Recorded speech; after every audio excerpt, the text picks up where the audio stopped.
नमस्कार। प्रीति सेठी के YouTube channel पर आप सब लोगों का स्वागत है। आज हम चर्चा करेंगे मंगल ग्रह का सभी 12 भावों में कुंडली में हमें क्या क्या फल मिलता है। जैसे कि आप सभी लोग जानते हैं कि मंगल एक पाप ग्रह है।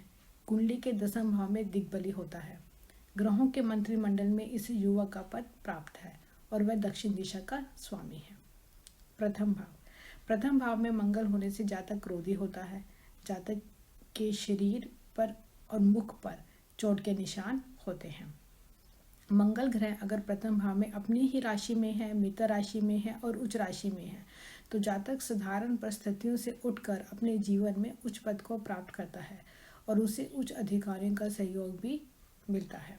शत्रु राशि व नीच राशि में प्रथम भाव में मंगल होने से जातक क्रूर काम करने की ओर प्रति उसकी इच्छा होती है। उसका वैवाहिक जीवन भी सुखमय नहीं होता।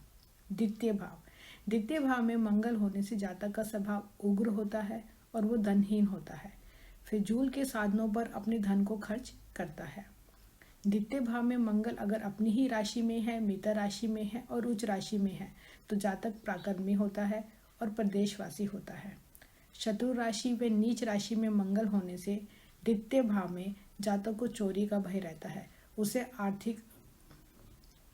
आर्थिक तंगी होती है और पैतृक संपत्ति को लेकर भी हमेशा उसको चिंता रहती है। तृतीय भाव में मंगल प्रबल कारक होता है। जातक को साहसी बनाता है। जातक अधिक भोजन करना पसंद करता है। अपने सारे सुख और सुविधा अपने पराक्रम से वो अपने जीवन में प्राप्त करता है। तृतीय भाव में मंगल अगर अपनी ही राशि में है, स्वराशि में है और उच्च राशि में है तो जातक अपनी मेहनत के बलबूते पर सब कुछ अपनी जिंदगी में पाता है, फिर भी वो असंतुष्ट रहता है। तृतीय भाव में मंगल अगर शत्रु राशि में है, नीच राशि में है तो जातक के भाइयों का सुख नहीं मिलता। अपनी शक्ति का और बुद्धि का वो गलत दिशा में प्रयोग करता है। चतुर्थ भाव में मंगल जातक के हृदय को कठोर बनाता है। अभिमान होता है उसमें, अपने पिता से मतभेद रहते हैं। चतुर्थ भाव में मंगल अगर मित्र राशि और स्वराशि में और उच्च राशि में है तो जातक को जमीन जायदाद का सुख प्राप्त होता है और अपने ही बनाए हुए मकान में वो रहता है।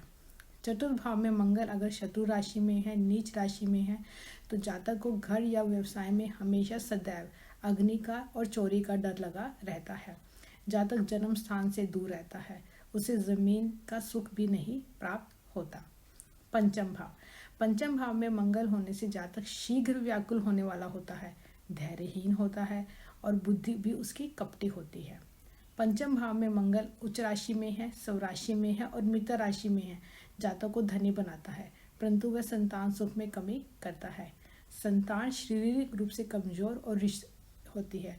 उसके अपने ही रिश्तेदारों से उसका तनाव रहता है। मंगल अगर शत्रु राशि में, नीच राशि में है तो जातक क्रोधी होता है, अंतर्मुखी होता है। उसकी शिक्षा में बाधा आती रहती है और उसके संतान की हमेशा उसे चिंता रहती है। छठे भाव में मंगल होने से जातक यशस्वी पराक्रमी होता है। प्रेशर में भी वो काम कर लेता है। उसके शत्रु अनेक होते हैं। मित्र राशि, स्वराशि और उच्च राशि में मंगल छठे भाव में शत्रु पर वो विजय प्राप्त करता है। जातक को व्यवसाय और भूमि भवन वहाँ कार्यों में सफलता हासिल होती है।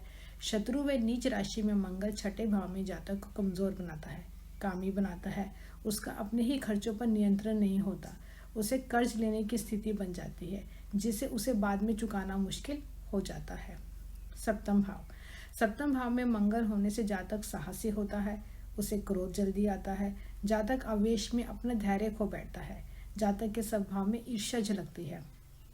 सप्तम भाव में मंगल अगर मित्र राशि में है, स्वराशि में है और उच्च राशि में है तो मंगल के बुरे प्रभावों में कमी आ जाती है और उसे यात्राओं से भी धन लाभ होता है। सप्तम भाव में मंगल अगर शत्रु राशि में है, नीच राशि में है तो जातक लड़ाई झगड़े और वाहन दुर्घटना से उसे कष्ट होने की संभावना होती है। धन्यवाद।